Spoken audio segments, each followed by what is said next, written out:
ఒకసారి మనం ఇవాళ మెయిన్ డిబేట్లోకి వెళ్లే ముందు ఇంకొక మెయిన్ ఇష్యూ కూడా ఇవాళ తెర మీదకి వచ్చింది. మనకు బాగా గుర్తుంది 2003 సెప్టెంబర్ 9వ తేదీన నంద్యాలలో అర్ధరాత్రి అప్పటి మాజీ ముఖ్యమంత్రి ఇప్పటి ముఖ్యమంత్రి చంద్రబాబు నాయుడిని పోలీసులు బలవంతంగా కనీసం కేసు కూడా లేకుండా బస్సులో పడుకున్న నిద్రపోతున్న ఆయన్ని అరెస్ట్ చేశారు. అరెస్ట్ చేసిన తర్వాత ఒక 36 గంటలు దాదాపుగా హై డ్రామా అనంతరం ఆయన్ని కోర్టులో ప్రొడ్యూస్ చేసి రిమాండ్కి తరలించారు. 74 ఏళ్ల వయసు, కొన్ని హెల్త్ ఇష్యూస్ కూడా ఉన్నాయి, ఏజ్ వల్ల వచ్చినవి కానీ కొన్ని స్కిన్ సంబంధించిన ఇష్యూస్ కానీ. బాగా సమ్మర్గా కూడా ఉంది జైల్లో, రాజమండ్రి జైల్లో. అక్కడ మినిమం ఫెసిలిటీస్ కూడా లేవు. మినిమం అంటే మినిమం ఫెసిలిటీస్ కూడా లేనప్పుడు ఆయన పదే ఆయన కుటుంబ సభ్యులు, ఆయన ములాఖతులో కలిసిన కుటుంబ సభ్యులు పదే జైలు అధికారులని రిక్వెస్ట్ చేశారు.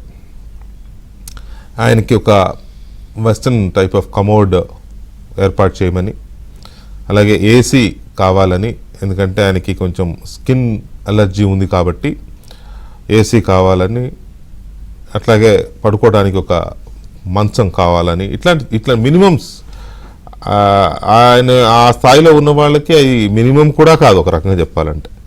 అలాంటి అడిగితే కూడా అప్పటి ప్రభుత్వం, జగన్మోహన్ రెడ్డి ప్రభుత్వం ససేమిరాని ఎంత వేధించిందో, కావాలని ఎంతగా ఆయనని ముప్పు తిప్పలు పెట్టాలో, ఎంతగా వేధించాలో అంత వేధించింది.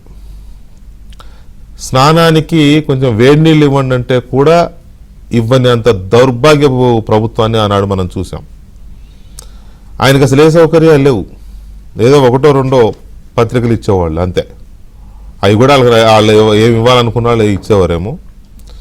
సో ఇలాంటి సిచ్యువేషన్స్లో పదే కోర్టుకు వెళ్తే తప్ప, చివరికి కోర్టు చెబితే తప్ప ఆయనకు ఆ వేడి నీళ్లు ఇవ్వడము, లేకపోతే ఏసీ పెట్టడము, ఇలాంటి పనులు జరగలేదు. అది కూడా కోర్టుకు 4-5 సార్లు వెళ్తే మినిమం ఉపశమనాలు అవి. అది ఎంత బాధాకరమైన అంశమో మనకు తెలుసు.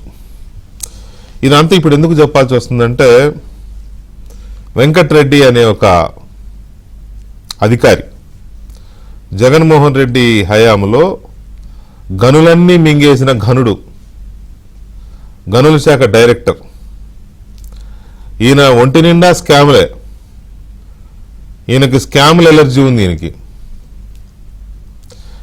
ఈ గనుడు పోలీసులు కేసు పెడితే పోలీసులకు దొరకకుండా 3 నెలలు హైదరాబాద్లో దాక్కున్నాడు. ఎక్కడ దాక్కున్నాడో కూడా ఎవడికి తెలియదు. మరి ఎన్ని ఇళ్ళు ఉన్నాయో, ఎలా మేనేజ్ చేశాడో తెలియదు, కానీ చాలా కష్టపడాల్సి వచ్చింది పోలీసులు. ఒక దశలో ఈయన షిప్లో వేరే దేశాలకు వెళ్ళిపోయాడనే ప్రచారం కూడా జరిగింది. చివరికి మొత్తానికైతే పోలీసులకి అతను లొంగిపోలేదు, ఏదో లీక్ ఇవ్వడం ద్వారా మొత్తం మీద అయితే పోలీసులు అతన్ని అరెస్ట్ చేశారు. అరెస్ట్ చేసిన తర్వాత విచారణ, ఆ తర్వాత కోర్టులో ప్రొడ్యూస్ చేయడం, ఆ తర్వాత రిమాండ్ చేయడం, విజయవాడ జైల్లో పెట్టారు. లేటెస్ట్ ఎపిసోడ్ ఏంటయ్యా అంటే,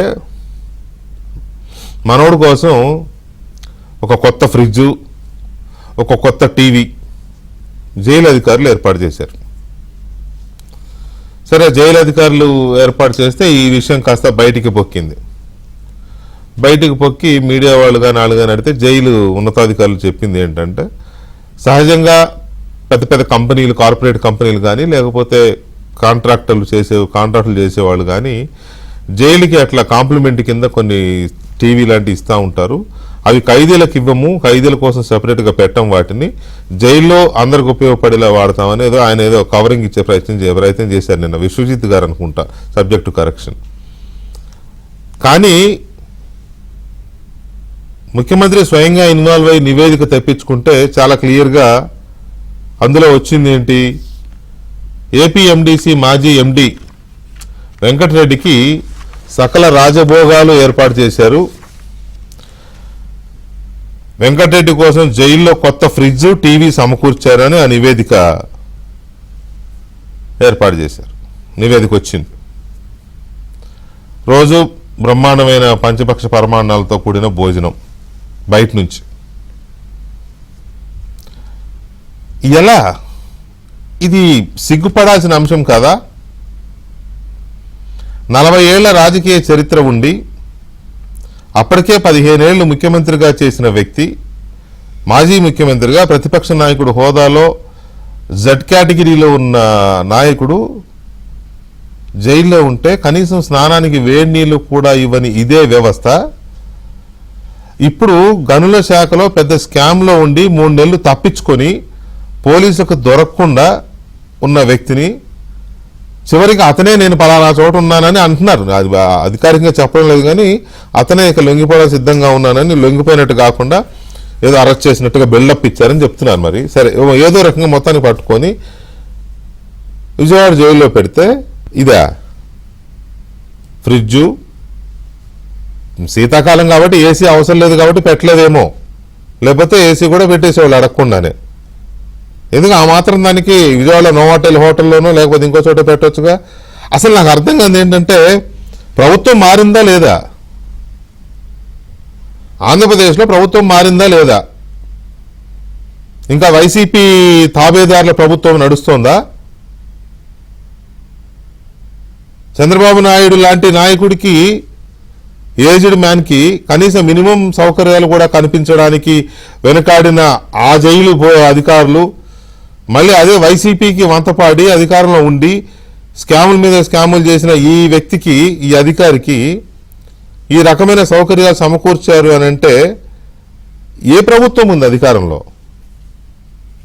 ఎవరు బాధ్యులు దీనికి ముఖ్యమంత్రి ఇన్వాల్వ్ అయ్యి నివేదిక తెప్పించుకొని ఈ పనులు చేసిన వాళ్ళ మీద కఠినమైన చర్యలు తీసుకోమని జైలు శాఖ డీజీకి ముఖ్యమంత్రి ఆదేశించాలా? అసలు ఆదేశించే పరిస్థితి ఎందుకు వచ్చింది? కింద స్థాయి అధికారులు కానీ, నాయకులు కానీ, ప్రభుత్వంలో మిగతా వ్యవస్థలు కానీ ఏం చేస్తున్నారు? ముఖ్యమంత్రి ఇన్వాల్వ్ అవ్వాలా? సిగ్గుపడాల్సిన అంశం కాదా ఇది ప్రభుత్వానికి, లేకపోతే మిగతా వ్యవస్థలకి, పోలీస్ శాఖకు కానీ, జైలు శాఖకు కానీ? Is it not shame on part of you?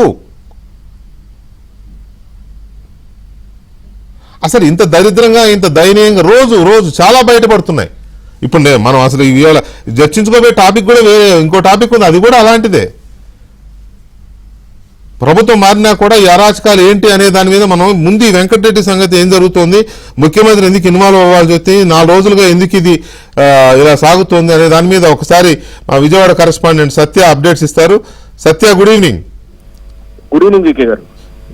మన వెంకటరెడ్డికి సంబంధించి అసలు ఏం జరిగింది? ఎందుకు ప్రభుత్వంలో కానీ, జైలు శాఖలో కానీ, ఇతర పోలీస్ శాఖలో కానీ, ఇతర కానీ ఎందుకు ఇంత నిర్లక్ష్యంగా వ్యవహరిస్తున్నారు? ప్రభుత్వం మారిందా లేదా? వికే గారు, మీరు చెబుతున్నట్టే ప్రభుత్వం మారిందా లేదా అనే అనుమానాలు ప్రభుత్వానికి కలుగుతున్నాయి. ఎందుకంటే చంద్రబాబు నాయుడు ముఖ్యమంత్రి అయిన తర్వాత ఆయన ఏ ఆదేశాలు ఇచ్చినా వాటిని అమలు చేయడంలో మాత్రం అధికార యంత్రాంగం నిర్లిప్తంగా ఉంటుందనేది స్పష్టం. ముఖ్యంగా పోలీస్ శాఖ విషయానికి వస్తే ఇది మనకి మరింత స్పష్టంగా ఆదేశాలు అమలు చేయడం అనేది స్పష్టమవుతుంది. నిన్నగాక మొన్న రాజ్యాంగ దినోత్సవం, రాజ్యాంగం రాసి దేశవ్యాప్తంగా దినోత్సవం జరుపుకుంటే దానికి సంబంధించి ఐఏఎస్లు అటెండ్ అయ్యారు. సీఎం వచ్చిన ప్రోగ్రామ్ కి ఒక్క ఐపీఎస్ మినహా ఎవరో ఐపీఎస్ అధికారులు హాజరు కాని పరిస్థితి. దీనిపైన మంత్రి లోకేషే స్వయంగా అక్కడ మాట్లాడటం జరిగింది. ఈ విధంగా ఐఏఎస్లు వచ్చారు, ఐపీఎస్లు రాలేదనే విషయాన్ని ముఖ్యమంత్రి గారి దృష్టికి నేను తీసుకెళ్లాల్సి వచ్చిందని కూడా చెప్పిన పరిస్థితి. పోలీస్ యంత్రాంగం అంతా నిస్తేజంగా ఉంది, ఇంకా ప్రభుత్వం మారలేదు అనే మూడ్లోనే వారు ఉన్నట్టుగా కనిపిస్తున్నారు. దీనిలో గతంలో వైసీపీ అధికారంలో ఉండగా అప్పటి ప్రతిపక్ష నేత చంద్రబాబు నాయుడు అరెస్ట్ చేసినప్పుడు ఆయన ఒక ఏసీ పెట్టించుకోవడానికి ఆయన దాదాపు కోర్టుకు వెళ్లి పర్మిషన్ తెచ్చుకోవాల్సిన పరిస్థితి వచ్చింది. కాబట్టి ఏపీ ఎండీసీ మాజీ ఎండీ వెంకటరెడ్డికి మాత్రం జైల్లో సకల రాజభోగాలు సమకూరుతున్నాయి. ఏబిఎన్ ఆంధ్రజ్యోతితో పాటు వార్తాకరణం దీనికి సంబంధించి వచ్చిన తర్వాత ముఖ్యమంత్రి ఈ రోజు నారాయణపల్లి నుంచి వచ్చిన వెంటనే సంబంధిత అధికారులకు ఆదేశాలు జారీ చేసి నివేదిక తెప్పించుకున్నారు. వెంకటరెడ్డి జైల్లో ఉన్న సమయంలో కొత్త ఫ్రిడ్జ్, కొత్త టీవీని సమకూర్చినట్టుగా నివేదిక తేలడంతో సీఎం సీరియస్ అయిన పరిస్థితి అయితే ఉంది. దాదాపుగా ఇవి వెంకటరెడ్డి రూమ్ లో ఎందుకు ఏర్పాటు చేశారని కూడా ఆయన ప్రశ్నించిన పరిస్థితి. ఎవరి ఆదేశాలు ఫోన్ ప్రాబ్లం ఉందా, సిగ్నల్ ప్రాబ్లం ఉన్నట్టుంది, ఒక చోట నిలబడి మాట్లాడండి ప్లీజ్. Okay, continue. ముఖ్యమంత్రి చంద్రబాబు అయిన తర్వాత కూడా పోలీస్ యంత్రాంగంలో ఎలాంటి మార్పు లేకపోవడం, వాళ్ళ వైఖరిలో మార్పు లేకపోవడం అనేది సుస్పష్టంగా కనిపిస్తోంది. మొన్న రాజ్యాంగ దినోత్సవం రోజు కూడా రాజ్యాంగం రచించి వజ్రోత్సవాలు స్వర్ణోత్సవాలు జరుపుకుంటున్న తరుణంలో కూడా ఏదైతే ఈ పోలీసులు ఆ కార్యక్రమానికి అటెండ్ కాకపోవడం, ఐఏఎస్లు మాత్రం అటెండ్ అయిన విషయాన్ని మంత్రి లోకేష్ ముఖ్యమంత్రి దృష్టికి తీసుకెళ్ళినట్టు కూడా చెప్పారు. కాబట్టి పోలీసు యంత్రాంగంలో ఇంకా మార్పు రాలేదనేది సుస్పష్టం. గతంలో మాజీ ముఖ్యమంత్రి చంద్రబాబు నాయుడును అరెస్ట్ చేసినప్పుడు జైల్లో తనకు జిన్కి సంబంధించినటువంటి ఇబ్బందులు ఉన్నాయని చెప్పి ఏసీ కావాలని అడిగినప్పటికీ కూడా దాన్ని అనుమతించకపోవడంతో చివరికి కోర్టుకు వెళ్లి తెచ్చుకోవాల్సి వచ్చింది. ఇప్పుడు వెంకటరెడ్డికి మాత్రం బెయిల్ వ్యవహారం పక్కన నడుస్తుండగానే ఆయనకు సకల సౌకర్యాలు ఏర్పాటు చేయడం, కొత్త ఫ్రిడ్జ్, కొత్త టీవీని సమకూర్చడం, అది కూడా ఆంధ్రజ్యోతిలో ఒక కథనం వచ్చాక, ఆంధ్రజ్యోతి ఏదైనా ఆంధ్రజ్యోతిలో కథనం వచ్చాక దాని మీద స్పందించడం, ముఖ్యమంత్రి స్పందిస్తే తప్ప ఈ విషయం మీద స్పష్టత రాని పరిస్థితి. బయట నుంచి రోజు భోజనం తీసుకురావడం వెంకటరెడ్డికి, అదేవిధంగా జైల్లో ఏం జరిగింది అసలు అనే దాని మీద నివేదిక ఇవ్వమంటే అప్పుడు ఈ విషయాలన్నీ కూడా బహిర్గతమయ్యాయి. టీవీ, ఫ్రిడ్జ్ ఎవరైతే దాతలు ఇచ్చారో వాటిని వెంకటరెడ్డి రూమ్ లో పెట్టడం అనేది ఇప్పుడు చర్చనీయాంశమైంది. వెంకటరెడ్డికి బెయిల్ వ్యవహారంలో కూడా అధికారులు సరిగ్గా వ్యవహరించలేదు, అందుకే అనే విషయం పైన కూడా ముఖ్యమంత్రి అసంతృప్తి వ్యక్తం చేశారు. జైల్లో వెంకటరెడ్డికి రాజభోగాలు ఎలాగా కల్పిస్తున్నారు, తమకు పూర్తి నివేదిక ఇవ్వాలని కూడా ముఖ్యమంత్రి ఈ రోజు ఉదయం నారావారిపల్లి నుంచి వచ్చిన వెంటనే ఆదేశించిన పరిస్థితి. ఒక రకంగా ఇంకా ప్రభుత్వం మారలేదనే తీరులోనే పోలీస్ యంత్రాంగం ఉన్నట్టుగా మనకు కనిపిస్తుంది వ్యవహారం చూస్తుంది. పెళ్లి గుడ్డిదే అయితే అన్నట్టుగా ఉంది ఆంధ్రప్రదేశ్లో పరిస్థితి. Thank you very much Satya, thanks for the update. మనం చూసాం గతంలో కాకినాడ పోర్ట్ నుంచి పెద్ద ఎత్తున బియ్యం సరఫరా అవుతున్నాయి వేరే దేశాలకి. అవి కూడా పేదలకి ఇచ్చే పీడిఎస్ బియ్యం, పబ్లిక్ డిస్ట్రిబ్యూషన్లో ఇస్తారు, రేషన్ బియ్యం అంటాం కదా, అవి ప్రజలకు చేరాల్సిన బియ్యం వేల టన్నులు, మామూలుగా కూడా కాదు, వేల మెట్రిక్ టన్నుల బియ్యం కాకినాడ పోర్టు నుంచి షిప్లో ఇండోనేషియా లాంటి దేశాలకి వెళుతున్నాయి. అక్కడికి ఎందుకు వెళ్తున్నాయి అంటే అక్కడ మత్తు పదార్థాల తయారీ కోసం వాడుతున్నారని, తర్వాత అక్కడ కొన్ని ప్రాంతాల్లో బియ్యం పండుగ, రైస్ ప్యాడీ పండదు కాబట్టి ఈ బియ్యాన్ని అక్కడ అమ్ముతున్నారని రకరకాలుగా ఉంది లేదు స్మగ్లింగ్. సో మొత్తం మీద కాకినాడ నుంచి వైసీపీ హయాంలో జగన్మోహన్ రెడ్డి ముఖ్యమంత్రిగా ఉన్న రోజుల్లో పెద్ద రైస్ మాఫియా చెలరేగిపోయింది. ఇప్పుడు అధికారంలో ఉన్న 3 పార్టీల నేతలు విపరీతంగా దాని మీద ఆరోపణలు చేసిన వాళ్లే, దాడులు చేసిన వాళ్లే. ప్రభుత్వం మారిన తర్వాత కూడా కాకినాడ నుంచి బియ్యం స్మగ్లింగ్, ఎగుమతి అనడానికి లేదు. అది ఎగుమతి అంటే అధికారికంగా అనుమతులతో వెళ్ళేదాన్ని ఎగుమతులు అంటాం. స్మగ్లింగ్ దొంగతనంగా అనుమతులు లేకుండా రవాణా చేసేదాన్ని సముద్ర మార్గంలో ఆ స్మగ్లింగ్ జరుగుతోంది. ఎవరు చేస్తున్నారు ఈ స్మగ్లింగ్ అని అంటే వైసీపీయే చేస్తోంది అని ఎలా చెప్పాలి? ఎందుకంటే వైసీపీ పెంచి పోషించిన ఈ మాఫియా ఇప్పుడు కూడా అక్కడ కంటిన్యూ అవుతోంది. ఎవరి అండాదండా లేకుండా కంటిన్యూ అవుతుందని అనగలమా? ఎవరో ఒకళ్ళు అండ ఉంటేనే అది జరుగుతోంది. ఇప్పటికే 2-3 సార్లు సివిల్ సప్లైస్ మినిస్టర్గా ఉన్న నాదెళ్ల మనోహర్ ఆ ప్రాంతంలో ఆ బియ్యం స్మగ్లింగ్ కానీ, బియ్యం వీటికి సంబంధించి కానీ రకరకాల చర్యలు తీసుకున్నారు. అయినా ఒక షిప్ రెడీగా ఉంది, దాదాపు 1100 టన్నుల బియ్యంతో షిప్ రెడీగా ఉంది అని తెలిసి పవన్ కళ్యాణ్ ఆగమేఘాల మీద వెళ్ళారు. డిప్యూటీ సీఎం ఆగమేఘాల మీద వెళ్తే ఆయన అసలు ఆయన రానివ్వకుండా ఎంతవరకు అడ్డుపడాలా అని చూశారంట అధికారులు. ఆయనే చెప్పాడు ఆ మాట. రాత్రి నుంచి ఫోన్లు వస్తున్నాయి నాకు, మీరు వస్తే ఇక్కడ వేలాది మంది ఉపాధి కోల్పోతారు, వాళ్ళు ఎగుమతులు చేసేవాళ్ళు వాళ్ళు ఇన్సెక్యూరిటీ ఫీల్ అవుతారు, ఉద్యోగాలు పోతాయి, కూలీలవి 10,000 కుటుంబాలు రోడ్డున పడతాయి, రావద్దని. దానికి దీనికి ఏంటి సంబంధం అని ఆయన వెళ్ళాడు, మొత్తానికి వెళ్ళాడు. వెళ్తే ఆ షిప్లోకి వెళ్ళడానికి ఆయన్ని అనుమతించలేదంటే అధికారికంగా కాదు, అక్కడ పరిస్థితి బాగాలేదనో లేకపోతే అలలు చాలా ఉధృతి ఎక్కువగా ఉందనో ఏదో కుంటి సాకులు చెప్పి ఆయన్ని షిప్లోకి వెళ్లకుండా అడ్డుకోగలిగారు మొత్తానికి విజయవంతంగా. సరే, ఆయన ఇవ్వాల్సిన వార్నింగ్ ఇచ్చాడు, దానికి సంబంధించిన ఎంక్వైరీకి ఆదేశించాడు, ఆ షిప్ని సీజ్ చేయమన్నాడు, ఇవన్నీ జరిగినాయి. కానీ ఇక్కడ చర్చించాల్సింది మాఫియా గురించి, స్మగ్లింగ్ గురించి. ఎలా జరుగుతోంది ఇది? 6 నెలలైంది ప్రభుత్వం వచ్చి. కీలకమైన అంశాలు కదా ఇవి. గత ప్రభుత్వ హయాంలో జరిగిన అతిపెద్ద వ్యవహారాల్లో లిక్కరు, ఇసుక, మైనింగ్, తర్వాత గంజాయి, డ్రగ్స్, అలాగే రైస్ మాఫియా, ఇలాంటి కొన్ని వేల మీద లెక్కబడ్డదగ్గ ఉన్నాయి కదా. వీటి మీద వచ్చి రాగా దృష్టి పెట్టి ఎందుకు ఆపలేకపోయారు? పైగా అది నిరాఘాటంగా గత ప్రభుత్వ హయాం నుంచి నిరాఘాటంగా నడుస్తూనే ఉంది. అక్కడ నుంచి బియ్యం స్మగ్లింగ్ కాకినాడ పోర్టు నుంచి. వైసీపీ ఎమ్మెల్యే అప్పుడు ఎమ్మెల్యేగా ఉన్న చంద్రశేఖర్ రెడ్డి గారు ఇదే బిజినెస్ ఉంటాడు, ఇదే బియ్యం స్మగ్లింగ్ మీద ఉంటాడని ఇదే పెద్ద మనుషులు, ఇదే పార్టీల వాళ్ళు ఆరోపించారు ఆ రోజున. మరి ఎలా జరుగుతోంది ఇది? ఇవాళ పవన్ కళ్యాణ్ వెళ్ళి ఒక ఉప ముఖ్యమంత్రి హోదాలో ఉండి షిప్లోకి వెళ్ళడానికి కానీ అక్కడ తనిఖీలు చేయడానికి కానీ ఏంటి ఆయన అడ్డుకునే పరిస్థితిలో ఉన్నారా పోర్ట్ అథారిటీ వాళ్ళు కానీ, లేకపోతే అధికారులు కానీ?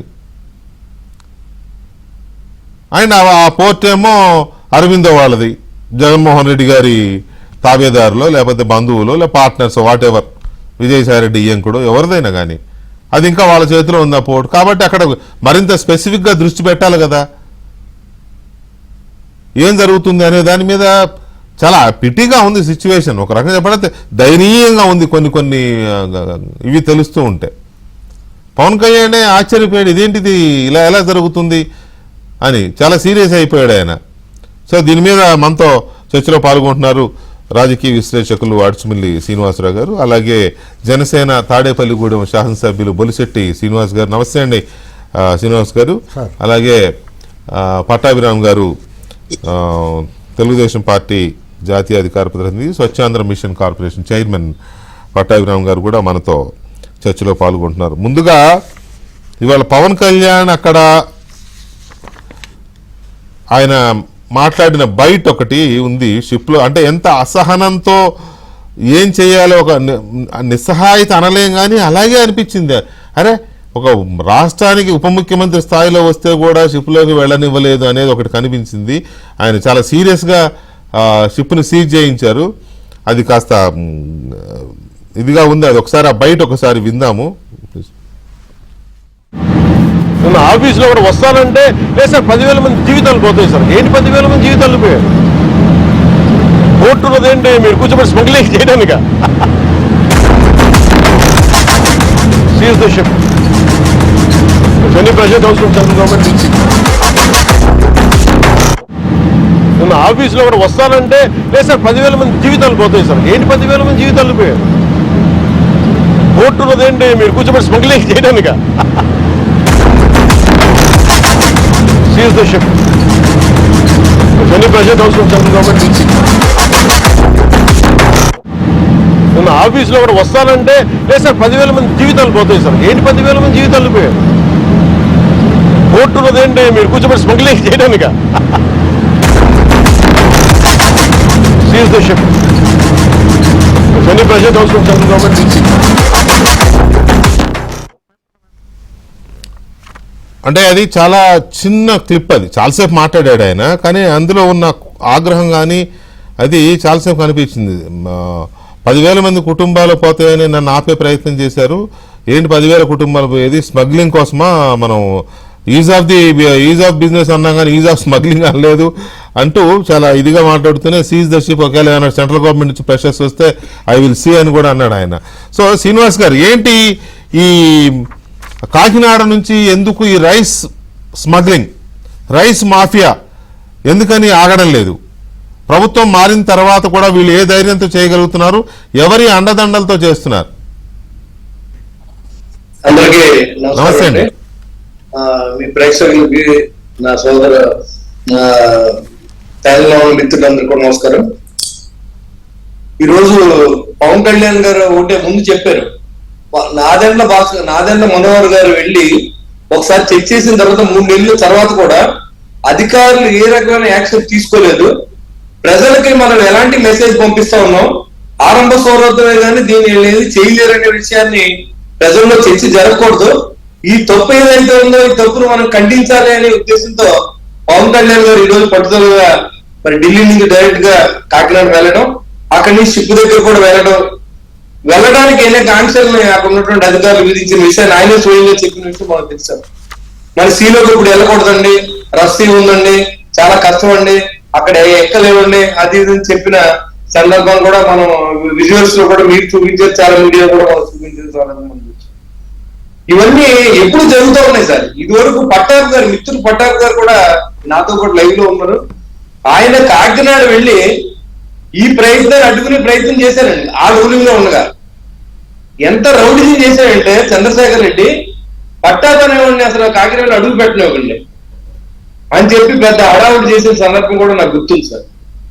అంటే యథేచ్ఛగా దోపిడీ చేసే డబ్బు ఉన్నంత కాలం ఈ వ్యవస్థల్లో మార్పు రావాలంటే మన ప్రభుత్వం మారినా అధికారులు డబ్బు మేనేజ్ చేస్తుందని చెప్పి నేను అభిప్రాయపడుతున్నాను సార్. అన్ని డిపార్ట్మెంట్లోనూ ఇవాళ నాట్ ఈవెన్ ఈ స్మగ్లింగ్ లోనే కాదు, ఇవాళ తీర ప్రాంతాలనే కాపాడుకోకపోతే భారతదేశ పరిస్థితికే ముప్పు.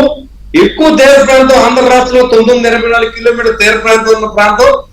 ఇలాగ కోర్టుల్లోనే 16 మంది సెక్యూరిటీ ఆఫీసర్తో వేలాది లారీలు అమలులోకి వచ్చినప్పుడు ఏ రకంగా మీకు సర్టిఫై చేస్తా ఉంది ఈ లారీలన్నీ, ఏం సరిపోతా ఉంది? ఇన్ని వేల టన్నులు ప్రభుత్వం సబ్సిడీతో ఇవాళ 48 రూపాయలు అయ్యే బస్తాని పేదలకి మీ 0 పైసా డబ్బులు కూడా తీసుకోకుండా ప్రభుత్వం రవాణా ఛార్జీతో సహా భరించిస్తూ ఉంటే, ఇవాళ మీరు యథేచ్ఛగా ఈ బియ్యాన్ని అమ్ముకునే కార్యక్రమం చేపడతా ఉంటే పోర్టు ద్వారా రేపు పొద్దున మరి సార్ చెప్పినట్టుగా, కళ్యాణ్ గారు చెప్పినట్టుగా, ఉప ముఖ్యమంత్రి గారు చెప్పినట్టుగా మరి గంజా వెళ్తుందో, లేకపోతే రేపు పొద్దున వెపన్స్ వెళ్తాయో, లేకపోతే వెపన్స్ వస్తాయో తెలియని పరిస్థితుల్లో మన రాష్ట్రాలు ఉంటే, ఇవాళ అన్ని కాలేజీల దగ్గర గంజాయి దుకాణాలు, ఈ డ్రగ్స్ ఏర్పాటు జరిగిన ఈ రాష్ట్రంలో అన్ని చోట్ల కూడా, తాడేపల్లిగూడెంలో కూడా ఇవాళ గంజాయి దారుణంగా అమ్ముతూ ఉన్నారు. మేము స్పెషల్ రైడింగ్ చేయించినా గానీ వాళ్ళని పట్టుకోలేకపోతా ఉన్నాం. ఇలాంటి పరిస్థితిని రాష్ట్రాన్ని తీసుకొచ్చినటువంటి అప్పటి ముఖ్యమంత్రి జగన్మోహన్ రెడ్డి అనుచరుడిగా పేరున్న చంద్రశేఖర్ రెడ్డి వీటన్నిటికీ మూలకారుడు అనే విషయాన్ని రాష్ట్రం అందరికీ తెలుసు. కానీ ఒకసారి పట్టుకోవడంతో పాటుగా ఎప్పుడైతే వాళ్ళు అన్యాయంగా సంపాదించిన డబ్బుని ఏదైనా ప్రభుత్వంలో అది అసలు అది కాదు సార్ ఎమ్మెల్యే గారు, అది అసలు సెకండరీ విషయం. అది పట్టుకున్న తర్వాత రికవర్ చేయడమా లేకపోతే ఇంకోట జప్తు చేయడమా తర్వాత సంగతి. అసలు పట్టుకునే ఆలోచన ఉందా ఈ అధికారులకు కానీ వ్యవస్థలకు కానీ అనేది. ఎందుకంటే ఒక డిప్యూటీ సీఎం అక్కడికి వెళ్ళి ఒక రకం నాకు ఎందుకు అనిపించింది, పాపం ఆయన చాలా డాషింగ్గా వెళ్ళే ప్రయత్నం చేసినా కూడా నిస్సహాయంగా షిప్లోకి అనుమతించకుండా ఏదో కాకామ కబుర్లు చెప్పిచ్చేస్తున్నారు అని అంటే వాళ్ళు ఎంతగా వేళ్ళూనుకు పోయారు. అక్కడ ఏదో బలమైన ఆ మాట కూడా అన్నాడు ఆయన. అన్నాడు అసలు వీళ్ళకి అండగా ఆయన అన్న మాటలు ఏంటంటే కీలకమైన వ్యక్తులు ఎవరు, ఒక్క నిమిషం సార్, పవన్ కళ్యాణ్ అన్న మాటలు ఏంటంటే కీలకమైన వ్యక్తులు ఎవరు, ఎవరిపైన చర్యలు తీసుకోవాలి, వీళ్ళని ఎవరు కాపాడుతున్నారు, ఈ మాఫియాని మేము ఎలా బ్రేక్ చేయాలి, అధికార యంత్రాంగాన్ని కూడా సెట్ చేయాల్సిన అవసరం ఉంది. సో నన్నే షిప్లోకి వెళ్ళనివ్వడం లేదని ఇంత సుదీర్ఘమైన కామెంట్ చేశాడంటే ఆయన పరిస్థితి ఎలా ఉందో మనం అర్థం చేసుకోవచ్చు. సో దీని మీద పట్టాభి గారు గతంలో మీరు కొంత రీసెర్చ్ కూడా చేశారు, అక్కడ మీరు పోర్టుకు కూడా వెళ్లే ప్రయత్నం చేశారు. అదేమో విజయసాయి రెడ్డి బంధువులు జగన్మోహన్ రెడ్డి గారి చాలా దగ్గర వాళ్ళైన అరవిందో వాళ్ళ కింద ఉంది ఆ పోర్టు, దాడి కూడా చేశారు మీ మీద. సో దీని మీద ఇంకొంచెం డీప్ గా ఇవాళ పవన్ కళ్యాణ్ వెళ్ళాల్సిన పరిస్థితి ఎందుకు వచ్చింది, ప్రభుత్వం మారిన తర్వాత కూడా ఈ మాఫియా ఎలా అక్కడ ఉనికి కనిపిస్తోంది. పట్టాభి గారు గుడ్ ఈవినింగ్ అండి. గుడ్ ఈవినింగ్ పట్టాభి గారు, మీరు కాకినాడ పోర్టుకు సంబంధించి అక్కడ నుంచి వేల టన్నుల రైస్, పీడిఎస్ సంబంధించిన రైస్ అక్కడ నుంచి స్మగుల్ అవుతుంది అనేది గతంలో చాలా సందర్భాల్లో ఇచ్చాం, కేసులు కూడా పెట్టారు, కానీ ఎవరిని ఏమి చేయగలిగింది ఏం లేదు. మిమ్మల్ని కూడా వెళ్తే అడ్డుకునే ప్రయత్నం జరిగింది కదా అప్పుడు, ఇందాక శ్రీనివాస్ గారు కూడా చెప్పారు ఆ విషయం. సో ఏంటి అసలు ఎక్కడికి వెళ్తున్నాయి ఈ రైసు, ఎందుకు ఇది ఈ మాఫియాని బ్రేక్ చేయలేకపోతున్నాయి ప్రభుత్వాలు? ప్రభుత్వం మారి 5 నెలలు అయినా కూడా అది అక్కడ నడుస్తోంది అని అంటే ఏమనాలి దాన్ని? వీకే గారు, మీకు ప్యానెల్లో ఉన్నటువంటి మిత్రులకి, ఏబిఎన్ ప్రేక్షకులందరికీ నమస్కారం. నమస్తే. ఇందాక ప్యానెల్లో ఉన్నటువంటి రాష్ట్ర ప్రభుత్వ విప్ బొలిశెట్టి శ్రీనివాస్ గారు చెప్పినట్టు నేను గతంలో ఈ అక్రమ బియ్యం రవాణా పైన పెద్ద ఎత్తున నేను రీసెర్చ్ చేశాను. అనేక ప్రెస్ మీట్ల ద్వారా ఆనాటి ప్రభుత్వాన్ని నిలదీశాను. స్వయంగా కాకినాడ పోర్టుకు వెళ్ళి ద్వారంపూడి బ్రదర్స్, ద్వారంపూడి కుటుంబం ఆధ్వర్యంలో జరుగుతున్నటువంటి ఈ స్మగ్లింగ్ మాఫియా ఏదైతే ఉందో వారి అక్రమాలని బయటపెట్టడానికి ఆ రోజున నేను స్వయంగా కాకినాడ వెళ్ళి స్థానికంగా ఉన్నటువంటి మా నాయకులు చంద్రరాజప్ప గారు, కొండబాబు గారు, ఇంకా అనేక మంది మేము పోర్టు లోపలికి వెళ్ళి, ఈ రోజున పవన్ కళ్యాణ్ గారు వెళ్ళినట్టు మేము ఆ రోజున పోర్టు లోపలికి వెళ్ళాం. అప్పుడు కూడా మమ్మల్ని అడ్డుకునే ప్రయత్నం చేశారు, మా పైన కేసులు పెట్టారు పోలీస్ స్టేషన్ అక్కడ ఆ రోజున. కానీ మేము కొంత వారిని ఎదుర్కొని లోపలికి వెళ్ళి పరిశీలించాం. ఆ తర్వాత ద్వారంపూడి పాపం తీవ్రంగా ఆగ్రహించి, అంటే అసలు నా అడ్డాలకు వస్తారా, మా పోర్టుని మీరు తనిఖీ చేస్తారా అని చెప్పి పాపం ఆయన గారికి పట్టరాని కోపం వచ్చేసి మేమందరం మా పార్టీ ఆఫీసులో కూర్చుని ఉంటే మా పార్టీ ఆఫీస్ మీదకి రౌడీ మోకలను పంపించాడు. చాలా చాలా బీభత్సం సృష్టించాడు ఆ రోజున. ఎందుకంటే అక్రమాలన్నీ బయట పెట్టాం కాబట్టి ఆ రోజు నా పైన చాలా కక్ష కట్టాడు. ఒకసారి దీన్ని పూర్వపరాల్లోకి వెళ్తే వికే గారు, ఇది ఒక జగన్మోహన్ రెడ్డి ముఖ్యమంత్రి అయిన తర్వాత ఒక ప్రణాళికాబద్ధంగా కాకినాడ పోర్టుని ఈ బియ్యం ఎగుమతులకి, దొంగ బియ్యం అంటే పేదవాడికి దక్కాల్సినటువంటి బియ్యాన్ని దొంగలించి విదేశాలకు, ముఖ్యంగా ఆఫ్రికా ఖండంలో ఉన్నటువంటి ఐవరీ కోస్ట్ అనే దేశంలో ద్వారంపూడి కుటుంబం అక్కడ పెద్ద పెద్ద గోడౌన్లను కూడా నిర్మించింది. ఏది దొంగలించినటువంటి బియ్యం ఏదైతే ఐవరీ కోస్ట్కి తరలిస్తా ఉన్నారో అక్కడ స్టాక్ చేయడానికి అక్కడ పెద్ద పెద్ద గోడౌన్లు నిర్మించి ఆఫ్రికాలో చుట్టుపక్కల ఉన్న ఐవరీ కోస్ట్ చుట్టుపక్కల ఉన్నటువంటి దేశాలకి దాదాపుగా కిలో 75 నుంచి 80 రూపాయలు వర్కౌట్ అయ్యే విధంగా అక్కడ అమ్మేటటువంటి కార్యక్రమానికి శ్రీకారం చుట్టాడు. ఇక్కడేమో పేదవాడికి ఇచ్చేటటువంటి బియ్యాన్ని కిలో 10 రూపాయలు కొనేసి, ఏది ఇంటింటికి వెళ్ళి పంపిణీ చేసే వాహనాలు ఉంటాయి కదా, ఆ వాహనంలో ఉన్నటువంటి బియ్యాన్ని ఎదిగో మా కేజీ 10 రూపాయలు ఇస్తాం, లేదా అసలు 10 కూడా లేకుండా లారీలు అసలు ఫ్రీగా గోడౌన్ల నుంచే తరలించేశారు. ఆ రకంగా టన్నులు, లక్షల టన్నులు. మీకు కొన్ని ఫిగర్స్ చెప్తా వికే గారు, ఒకసారి వాళ్ళు ఉన్నటువంటి మన డిబేట్ చూస్తున్న వారికి కూడా అర్థం కావాలి కాబట్టి 2018-19లో అంటే ఆనాటి టీడీపీ ప్రభుత్వం చివరి సంవత్సరం, అధికారంలో ఉన్నటువంటి చివరి సంవత్సరంలో కాకినాడ పోర్టు నుంచి 18,09,000 టన్నుల బియ్యం ఎగుమతి అయిందండి. ఇవాళ దేశంలోనే అత్యధికంగా కాకినాడ, ముంద్రా ఈ 2 పోర్ట్స్ నుంచి బియ్యం ఎగుమతులు ఎక్కువగా వెళ్తాయి. అంటే లీగల్గా వెళ్ళేటటువంటి ఎగుమతులు 2018-19లో 18,09,000 టన్నులు ఉన్నటువంటి బియ్యం ఎగుమతులు జగన్మోహన్ రెడ్డి ముఖ్యమంత్రి అయిన తర్వాత 2019లో 2020-21కి వచ్చేసరికి 18 లక్షల టన్నులు కాస్త 31,51,000 టన్నులకు పెరిగిపోయింది. 2 సంవత్సరాల్లోనే దాదాపుగా డబుల్. 2021-22కి వచ్చేసరికి అది కాస్త అమాంతం పెరిగి 48,26,000 టన్నులకు పెరిగిపోయింది. అంటే ఎక్కడ 18 లక్షలు, ఎక్కడ 48 లక్షలు వికే గారు? అంటే 3 సంవత్సరాల కాలంలో 30 లక్షల టన్నుల బియ్యం ఎగుమతులు అమాంతం పెరిగిపోయాయి కాకినాడ పోర్ట్ నుంచి. నేను ఈ డేటా అంతా సేకరించి ఆ రోజున పక్కా ఆధారాలతో ఆనాటి ప్రభుత్వాన్ని నిలదీస్తే ఆ రోజున ద్వారంపూడి చంద్రశేఖర్ రెడ్డి ఏం బుకాయించాడంటే, మా జగనన్న ప్రభుత్వం వచ్చిన తర్వాత బియ్యం దిగుబడి విపరీతంగా పెరిగిపోయింది, బియ్యం దిగుబడి పెరిగితే ఎగుమతులు పెరగవా అని చెప్పి కప్పిపుచ్చే ప్రయత్నం చేశాడు. సరే, ఆ సమాచారం కూడా అది కూడా తీస్తే 2018-19లో ఆనాడు మన రాష్ట్రంలో బియ్యం యొక్క దిగుబడి 82,30,000 టన్నులు అండి. 82,30,000 టన్నులు మొత్తం దిగుబడి. 2020-21కి వచ్చేసరికి అది తగ్గిపోయింది. 82 లక్షలు కాస్త 78 లక్షల టన్నులకి తగ్గిపోయింది దిగుబడి. బియ్యం దిగుబడి తగ్గిపోతే ఎగుమతులు ఎలా పెరుగుతాయరా సన్నాసి అని ఆ రోజున మళ్ళీ ప్రశ్నించా. నువ్వు చెప్పాయని కూడా పచ్చి అబద్ధాలని చెప్పి.